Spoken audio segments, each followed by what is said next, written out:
अब नोटबंदी ने काले धन वालों का कैसे कच्चा चिट्ठा खोल दिया है, हम लगातार आपको दिखा रहे हैं। उनके हथकंडों की कई बानगी सामने आ चुकी है। नोएडा के एक ज्वेलरी कंपनी श्रीलाल महल के निदेशकों को भी 140 करोड़ की अघोषित कमाई को सफेद करने की कोशिश का आरोप लगा है। आरोपों के मुताबिक कंपनी ने अपने ज्वेलरी के धंधे में ही एक ऐसा रास्ता खोजा कि कोई उन पर शक न कर सके, लेकिन वो ऐसा कर नहीं पाए। नोट नंबरी होने का आरोप नोएडा SEZ की कंपनी श्रीलाल महल लिमिटेड के निदेशकों पर भी लगा है। DRI के छापे में मालूम हुआ है कि नोटबंदी के बाद 140 करोड़ रुपए के काले धन को 430 किलोग्राम सोने में खपा दिया गया। ज्वेलरी निर्यात के लिए मंगाए गए सोने को कंपनी ने अवैध तरीके से भारतीय बाजार में बेच दिया। DRI नोएडा की टीम ने 22 और 23 दिसंबर को कंपनी के नोएडा और दिल्ली के कई ठिकानों पर छापेमारी की और 15 किलो सोने के आभूषण, 80 किलोग्राम चांदी की छड़ें और 2.60 करोड़ रुपए नकद जब्त किए। बरामद नकदी में 2.48 करोड़ रुपए के 1000 और 500 के पुराने नोट हैं, जबकि 12 लाख रुपए 2000 और 500 के नए नोट में हैं। छापेमारी के बाद कंपनी के सभी निदेशक खुद को बीमार बताकर अस्पताल में भर्ती हैं। इस छापेमारी के बाद कंपनी के तमाम डायरेक्टर, जितने भी डायरेक्टर हैं, वो बीमारी का बहाना बनाकर अस्पताल में भर्ती हो गए। भारत के धातु और खनिज व्यापार निगम लिमिटेड के माध्यम से भी कंपनी ने विदेश से बड़े पैमाने पर नोटबंदी के बाद सोने की खरीदारी की है। इसके लिए कंपनी ने अपने एक फर्म में RTGS के माध्यम से बड़ी रकम ट्रांसफर की। इस रकम का इस्तेमाल विदेश से सोना खरीदने में किया गया। DRI को जानकारी मिली है कि जिस फर्म के जरिए MSTC से सोना खरीदा गया, उसी फर्म के माध्यम से श्रीलाल महल ने पुराने नोट के बदले भारतीय बाजार में सोना बेच दिया। DRI अधिकारी अब जांच में जुटे हैं कि भारत में किन किन लोगों को सोना बेचा गया है। हेराफेरी के बारे में केंद्र सरकार समेत आयकर विभाग व अन्य केंद्रीय एजेंसियों को जानकारी दे दी गई है। कहते हैं कि ईमानदारी के लिए सिर्फ ईमानदारी कायम रखनी पड़ती है, लेकिन बेईमानी के लिए तो तरह तरह के हथकंडे करने पड़ते हैं। दिल्ली में 2 आरोपी गिरफ्तार हुए हैं, जिन पर आरोप है कि फर्जी कंपनियां बनाकर कंपनियों के बैंक खातों में काला धन छुपाते थे। दिल्ली पुलिस ने कोटक महिंद्रा बैंक के नया बाजार ब्रांच के कुछ खातों में 34 करोड़ का काला धन छुपाने के आरोप में 2 लोगों को गिरफ्तार किया है। इन नोट नंबरियों के नाम है राजकुमार गोयल और रंजीत। 47 साल का गोयल अवैध लेन देन का मास्टरमाइंड है। आरोपों के मुताबिक राजकुमार ने कई अलग अलग फर्म्स के नाम पर कई खाते खोल रखे थे। इन फर्म्स के नाम है आर्क इंटरनेशनल, स्वास्तिक ट्रेडिंग, सपना trading, Mahalakshmi trading, Shri Ganesh enterprises, Delhi trading company और वोगो इंटरनेशनल। इन्हीं फर्म्स के खातों में 34 करोड़ की अघोषित कमाई जमा कराई गई थी। दोनों आरोपियों के पास से PAN cards, voter ID cards, Aadhaar cards के 2 सेट मिले हैं।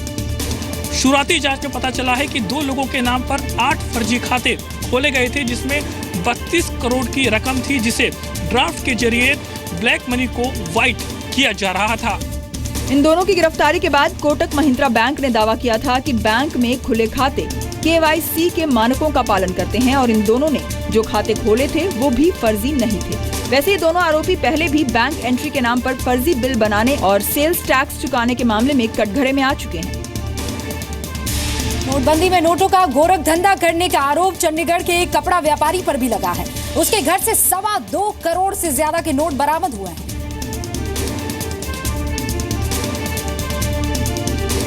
मीडिया के सवालों और कैमरा से मुंह छिपाते इस व्यक्ति पर चंडीगढ़ के नोट नंबरी होने का आरोप है। नाम है इंद्रपाल महाजन। इसे नहीं पता था कि जब मुंह पर भ्रष्टाचार की कालिख पुज जाए तो वो रुमाल से नहीं छिपाई जा सकती। इंद्रपाल महाजन के घर पर ईडी ने छापा मारकर 2 करोड़ 19 लाख 35,500 रुपए सीज किए थे, जिसमें 1.5 करोड़ रुपए 500 और 1000 के पुराने नोट के थे, जबकि 2000 के नए नोट, 100, 50, 20 और 10 के नोट मिलाकर कुल रकम 69,35,500 रुपए की थी। इंद्रपाल महाजन कपड़ा व्यापारी है। पुलिस के मुताबिक इस केस में कई बैंक वाले भी कटघरे में आ सकते हैं। पुराने नोटों को नए नोटों में बदलवाने की कई कोशिशों का पर्दाफाश हो रहा है। महाराष्ट्र के थाने में ऐसे ही 3 आरोपी पकड़े गए थे, जिनके पास से 1 करोड़ से ज्यादा नोट मिले थे।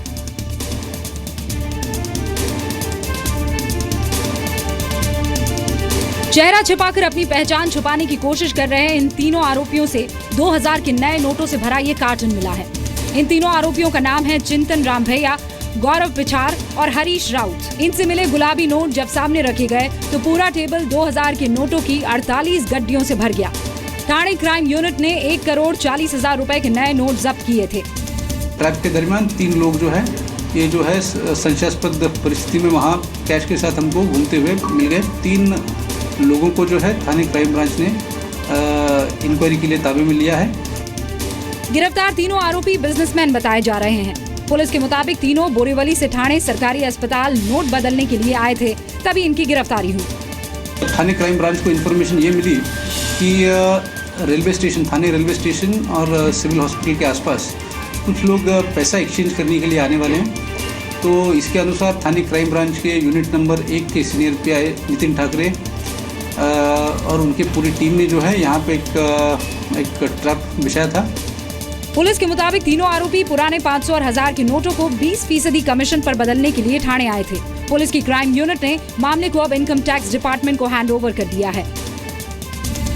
नए नोटों को हासिल करने के काले कारोबार में कई हवाला ऑपरेटर्स भी शिकंजे में आ रहे हैं। बीते दिनों दिल्ली के एक होटल से हवाला के 5 आरोपी पकड़े गए थे।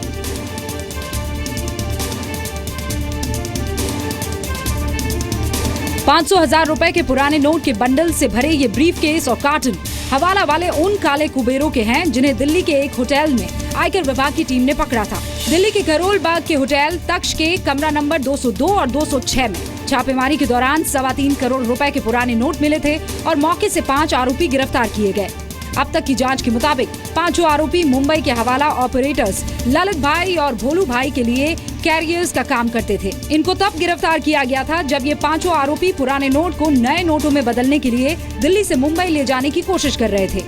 गिरफ्तार आरोपियों के नाम हैं अंसारी इरफान निवासी मुंबई, जो पकड़ी गई टीम का लीडर था, अंसारी अबूजर निवासी मुंबई, फजल खान निवासी मुंबई, लड्डू राम निवासी जालौर राजस्थान, महावीर सिंह निवासी जोधपुर राजस्थान। इसके लिए बाकायदा एक पैकेजिंग करने वाला स्पेशलिस्ट हायर किया गया था और ख़ास तरीके की टेप और वायर से उनको एक ब्रीफकेस में पैक किया गया था ताकि एयरपोर्ट पे स्कैनर मशीन से बचा जा सके।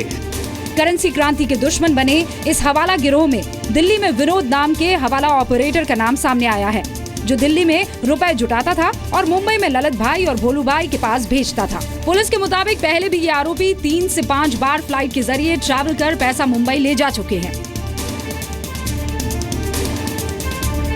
कोई व्यक्ति जो मजदूरी करके पेट भरता है, साल में मुश्किल से 1 लाख रुपए कमाता है। सोचिए इस महंगाई के दौर में वो सालाना कितना पैसा बचाता होगा। बहुत से बहुत 50,000 या 60,000 या 70,000 या चलिए मान लेते हैं पूरे 1 लाख रुपए। लेकिन अगर ऐसे आदमी के अकाउंट में 30 करोड़ रुपए जमा दिखे तो आप समझिए इस खेल को। कुछ काले धन के कुबेर गरीबों का इस्तेमाल कर काले धन को सफेद करने का काम कर रहे हैं। नोटबंदी के बाद बैंकों और काले धन के कुबेरों की गड़बड़ी का शिकार नंदू नाम का ये शख्स भी हो गया। हाल ही में ईडी की पड़ताल में खुलासा हुआ कि सालाना 1 लाख रुपए कमाने वाला cable TV operator Nandu Paswan के बैंक खाते में 30 करोड़ रुपए का लेन देन हुआ। नोएडा सेक्टर 51 में एक प्राइवेट बैंक की शाखा पर छापेमारी के दौरान ये पता चला। Nandu Himanshi international private limited company का डायरेक्टर है। बैंक में नंदू का एक चालू और एक बचत खाता है। 15 दिसंबर को इनकम टैक्स डिपार्टमेंट के छापे के बाद पता चला कि चालू खाते में 29 नवंबर तक 28 करोड़ रुपए का लेन देन हुआ। इसी ब्रांच में 15 मार्च को खोले गए बचत खाते से 2 करोड़ से ज्यादा का ट्रांजैक्शन भी हुआ। इस अकाउंट से ज्यादातर लेन देन ऑनलाइन किया गया, यानी पैसों का लेन देन RTGS और NEFT के जरिए हुआ। सालों से नंदू को जानने का दावा करने वाले और उसके साथ काम करने वाले दोस्त अरविंद के मुताबिक पैसे वालों का काला धन बचाने की साजिश में एक निर्दोष को फंसाया गया। सर ये मानने वाली बात ही नहीं है, कुछ का करोड़ों का लेन देन, ऐसा हो ही नहीं सकता जी। बताया जा रहा है कि दिल्ली के प्रीतमपुरा में NP ब्लॉक में नंदू पासवान रहता था और यहीं से केबल ऑपरेटर का काम भी करता था। नंदू के मालिक अन्नू पाहुजा भी 30 करोड़ रुपए वाले बैंक खाते की खबर सुनकर शॉक्ड हैं। वो हमारे पास तकरीबन 4-5 साल से काम कर रहा है और उसकी 12-13 हज़ार रुपए सैलरी है। बैंक फर्जीवाड़े के शिकार बने नंदू ने नोएडा सेक्टर 49 के थाने में FIR दर्ज कराई। इसके बाद ईडी ने नोएडा पुलिस से FIR की कॉपी लेकर जांच शुरू कर दी। बेईमानी बड़ी हो या छोटी, होती बेईमानी है। छत्तीसगढ़ के रायगढ़ में पुलिस ने एक दुकान में छापा मारकर 14 लाख रुपए की नकदी जब्त की थी। नए गुलाबी नोटों सहित 500 और 100 रुपए के नोटों की एक गड्डियां बरामद हुई थी। छत्तीसगढ़ के रायगढ़ से एक दुकान से छापेमारी करके पुलिस ने करीब 14 लाख रुपए जब्त किए थे। काउंटिंग मशीन की मदद से नोटों की गिनती शुरू हुई, जिसमें 7,76,000 के 2,000 रुपए के नए नोट, 24,000 के 500 रुपए के नए नोट, 500 रुपए के पुराने नोटों में 4 लाख रुपए के साथ 100, 50, 10, 2, 1 के 1,90,000 से ज्यादा के नोट बरामद किए गए थे। आरोपी अमित सलूजा रायगढ़ में दुकान चलाता है। क्राइम ब्रांच की छापेमारी में दुकान से नए और पुराने नोटों के साथ कई बैंकों के पासबुक, 17 एटीएम कार्ड, आधार कार्ड और आइडेंटिटी कार्ड भी मिले थे। पुलिस के मुताबिक आरोपी पुराने नोटों के बदले नए नोट की अदला बदली कर रहा था। भ्रष्टाचार में लिप्त लोग खुद को बेकसूर बताने की कोई कोशिश नहीं छोड़ते हैं। पिछले दिनों जब हरियाणा के फरीदाबाद में कमीशन पर नोट बदलने के आरोप में 4 लोग पकड़े गए तो उन्होंने नोटबंदी की परेशानी का उल्हाना दे दिया।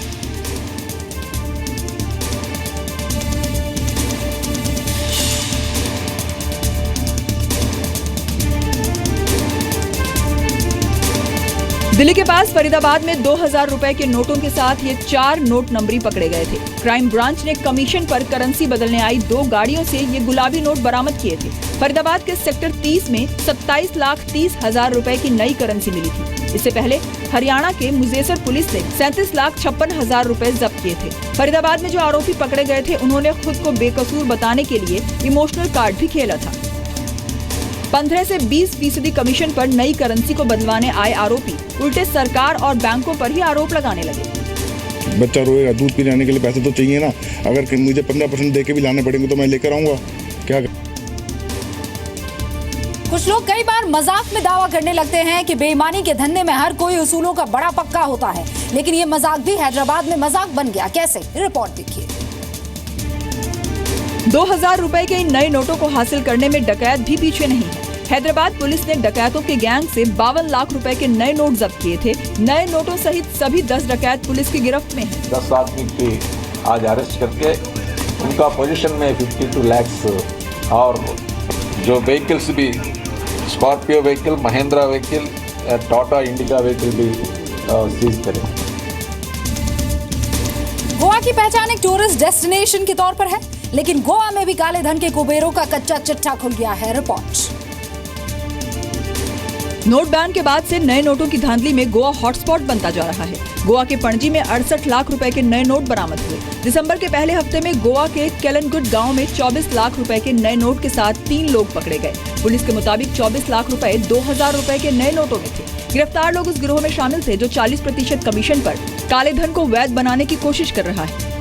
इससे करीब 1 हफ्ते पहले गोवा पुलिस ने पोंडा और पोरवरिम में छापेमारी के दौरान 1.5 करोड़ रुपए के नए नोट जब्त किए थे। इस मामले में 2 लोगों को गिरफ्तार किया गया था। चाहे काले धन के रईस हो या काले धन के नोट नंबरी हो, सबको इंसाफ कैसे मिलते हुए उन लोगों को कटघरे में खड़ा करना होगा और वो पीछे जाएंगे सलाखों के, ये हम आपको बता रहे हैं।